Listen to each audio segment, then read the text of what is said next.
Bună dimineața! Astăzi este sâmbătă și mai avem 3 zile de stat aici în Azore. Ca de obicei, urmează să ne urcăm în mașină. E ora 10 fără 15 minute.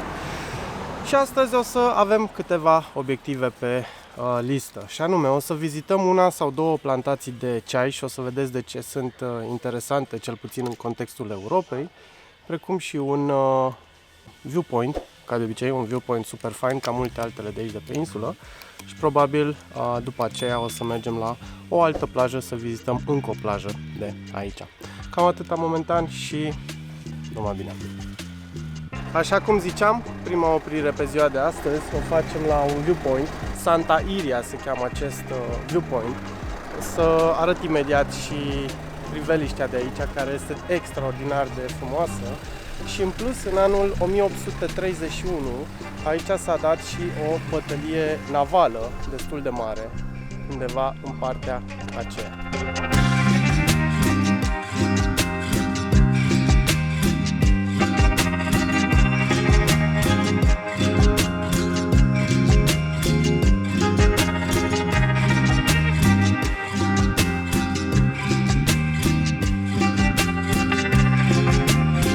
Și ajungem la prima plantație de ceai pe ziua de astăzi, Porto Formoso sau Frumoso.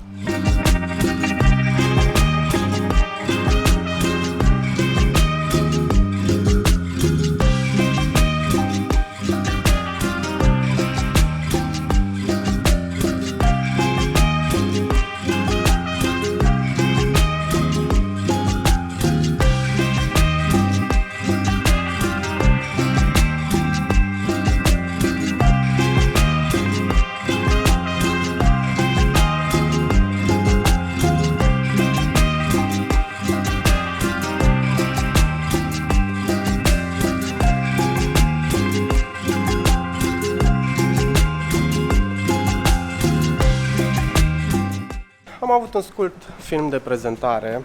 Noi am mai vizitat până acum plantații de ceai, mai ales în Sri Lanka, și nu ne-au zis nimic nou.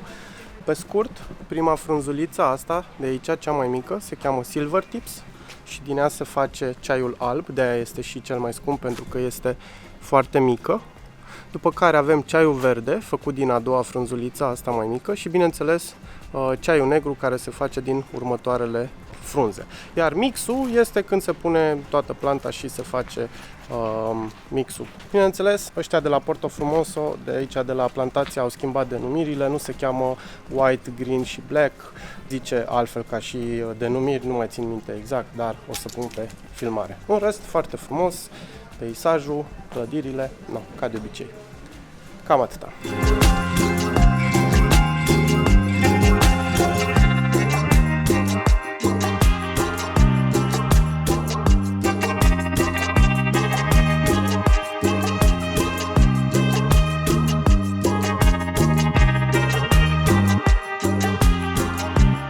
Cea de-a treia oprire pe ziua de astăzi și de fapt ultima până să mergem la plajă, o facem la plantația de ceai Goreana, așa se cheamă. Ce este interesant despre plantația asta de ceai este că este cea mai veche plantație de ceai din Europa.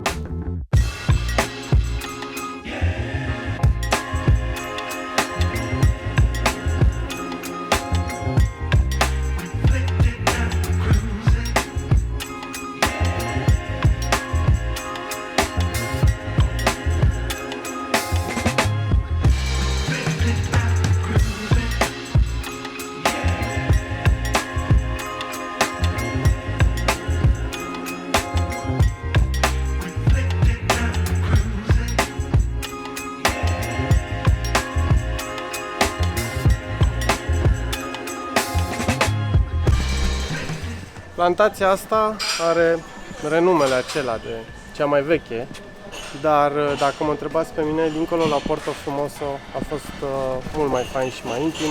Nu era atât de multă lume, nu era la fel de aglomerat ca aici și plantația în sine parcă arăta mai bine, era mai frumoasă, cumva, mai intimă, mai faină, ce să mai...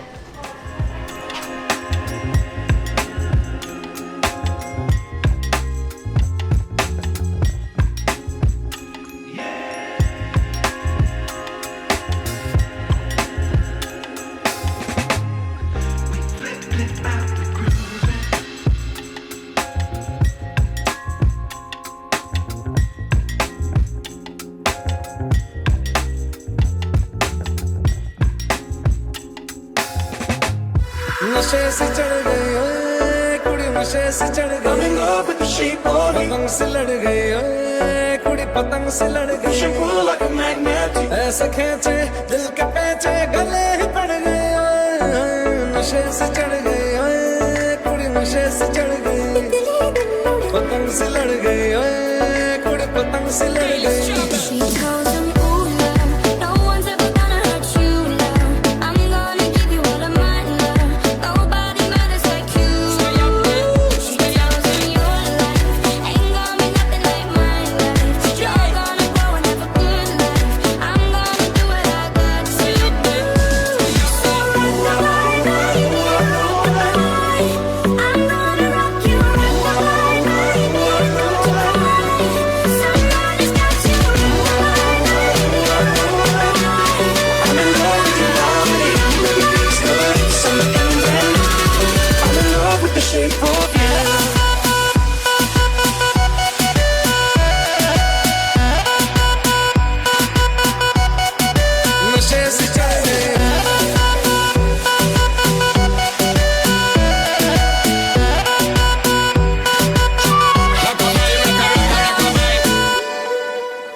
Am zis să pun punct vlogului de aici, din insulele Azore, din São Miguel, cu peisajul ăsta superb în spate, Oceanul Atlantic, și plaja se cheamă Playa das Tainas.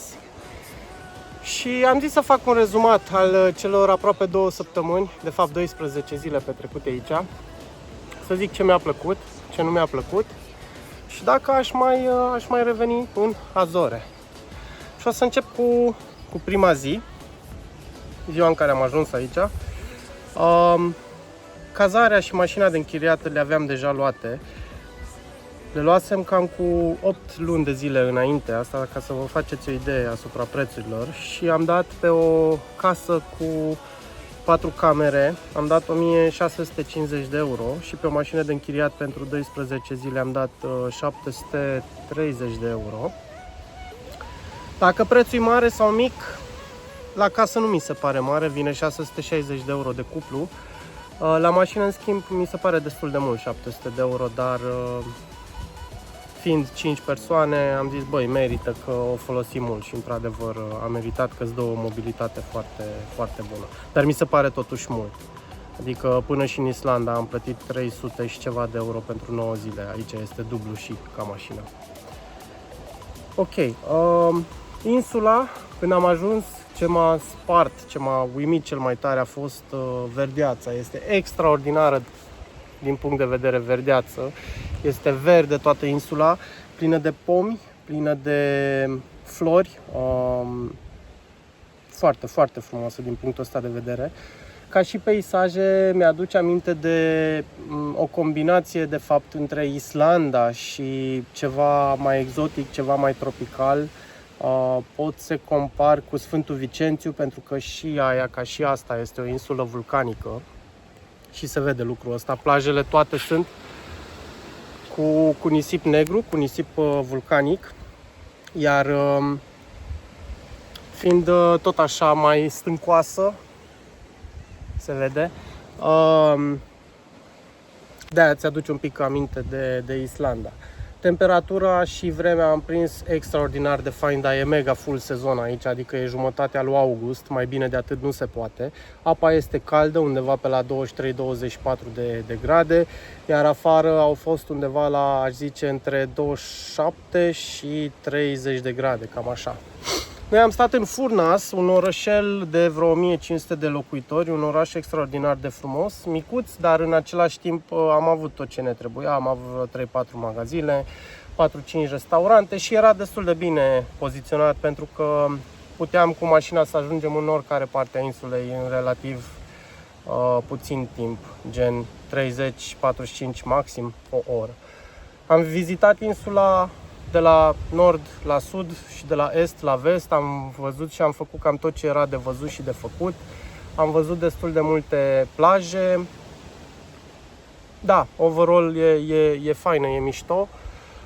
Și ce mi-a mai plăcut iarăși foarte mult sunt prețurile aici. sunt poate cu un 10, 20, hai 25% mai mari decât în România. Acum compar cu Brașovul care este un oraș extraordinar de scump. Nu știu de ce, n-am idee, dar așa este. O bere e undeva între, să zic, de la 90 de cenți, 1 euro la market până la 1 euro și ceva, 1 euro jumate, cam așa la bărulețe, dar sunt beri mici, gen la 250 de mililitri. Un hamburger, un cheeseburger undeva la 4-5 euro, o cafea 1 euro și ceva, un suc la fel, un suc la 0,33, 1 euro și ceva, cam astea sunt prețurile. Benzina chiar mai ieftină decât la noi, 1,5 euro per litru, dieselul un pic mai scump. Oamenii prietenoși, n-am avut treabă cu poliția, am văzut mașini de poliție, dar nu probleme să te oprească sau chestii de genul ăsta. Oamenii te ajută, îți arată, îți explică cât știu, cât se pricep. Ce nu mi-a plăcut? Sunt anumite drumuri la care ajungi destul de, sau nu, locații, nu drumuri, sunt anumite locații la care ajungi destul de greu pentru că sunt foarte înguste și foarte înclinate. E greu să urci, mai ales cu mașina. Noi eram 5 într-o mașină, într-un Renault Clio, săraca a tras. Nu, din punctul ăsta de vedere n-am ce să-i reproșez, dar dacă nu ai prea multă experiență, nu cred că este prea plăcut, pentru că unele chiar sunt înfricoșătoare. Cred că ăsta e cam singurul lucru care nu mi-a plăcut aici pe insulă. În rest, după cum ziceam, peisajele de vis, plajele, ok, plajele sunt faine, sunt drăguțe, nu prea sunt de snorkel, nu prea e așa ce să vezi pești prin apă sau chestii de genul ăsta, dar să faci baie și să stai la plajă sunt cât se poate de faine. Cam asta în mare. Overall, da, fain, merită. Am rămas surprins de cât de puțin am cheltuit aici. Cel puțin efectiv aici, pentru că, repet, cazarea a fost ieftină, dar am luat-o foarte, foarte repede, iar mașina mi s-a părut scumpă, cu toate că am luat-o cu mult timp înainte. Cam asta în mare. Dacă aș mai reveni, da, probabil aș mai reveni, nu pe São Miguel, adică aș încerca altă insulă de aici din Azore. Dacă aș veni neapărat vara, nu neapărat, cred că și undeva la începutul verii este frumos, mai ales pentru drumeții, nu neapărat și pentru plajă. Da, cam asta în mare. Cam atâta cu vlogul de aici din Azore. O să pun punct și o să închei, bineînțeles, cu câteva filmări ale plajei. Până data viitoare, numai bine, mergem, pa! With the shape of you.